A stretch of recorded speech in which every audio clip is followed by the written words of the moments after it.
বন্ধুসকল, অৱশেষত আহি গ'ল সেই বিশেষ দিনটো, যিটো দিনৰ বাবে আপোনালোকে অধিক আগ্ৰহেৰে বাট চাই আছিল। আপোনালোকে যদি ভাগ্যক বিশ্বাস কৰে তেনেহ'লে এই ভিডিঅ'টো আপোনালোকৰ বাবে বহুত জৰুৰী। কাৰণ আজি গোৱালপাৰাৰ ৰংজুলিৰ লটাৰী খেলখন অনুষ্ঠিত হোৱাৰ কথা আৰু অতি সোনকালে লটাৰী খেলখনৰ ৰিজাল্টসমূহ আহি যাব। বন্ধুসকল, আপোনালোকৰ কোনোবাই বাৰু ৰংজুলিৰ লটাৰী টিকট লৈছিল নেকি?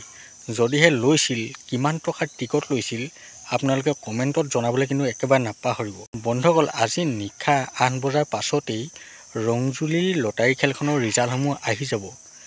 আৰু আপোনালোকে হয়তো ভাবিছে যে এই খেলখনৰ ৰিজাল্টসমূহ আমি কেনেদৰে চাম। বন্ধুসকল, আপোনালোকে চিন্তা কৰিব নালাগে, আপোনালোকে খালি মোৰ চেনেলটো ছাবস্ক্ৰাইব কৰি লওক আৰু কাষতে থকা বেল আইকনটো প্ৰেছ কৰি ল'ব। তেতিয়াহে যেতিয়া মই ভিডিঅ' বনাম আপোনালোকলৈ ন'টিফিকেশ্যন যাব। আৰু ৰাতি 8টা বজাৰ পাছতেই আপোনালোকে মোৰ চেনেলটোৰ দ্বাৰাই গোটেই ৰিজাল্টখিনি চাব পাৰিব। বন্ধুসকল, গোৱালপাৰা ৰংজুলিত প্ৰথমবাৰৰ বাবে লটাৰী খেলখন অনুষ্ঠিত কৰা হৈছে আৰু এখন ডাঙৰ খেল অনুষ্ঠিত কৰিছে। ইয়াতে বহুত আকৰ্ষণীয় পুৰস্কাৰ আমি দেখিবলৈ পাইছোঁ। বহুত ভাল লাখটকীয়া গাড়ী এই খেলখনত খেলোৱা হৈছে।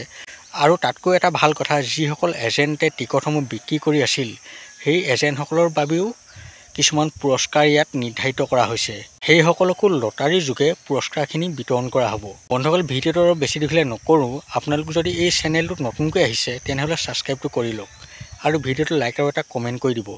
কাৰণ বন্ধুসকল, ৰাতিৰ ৰিজাল্ট আপোনালোকে মোৰ চেনেলটোতে চাব পাৰিব। বন্ধুসকল, লগ পাম আকৌ অন্য এটা ভিডিঅ'ৰ সৈতে। আজিলৈ দেখোঁ, বাই।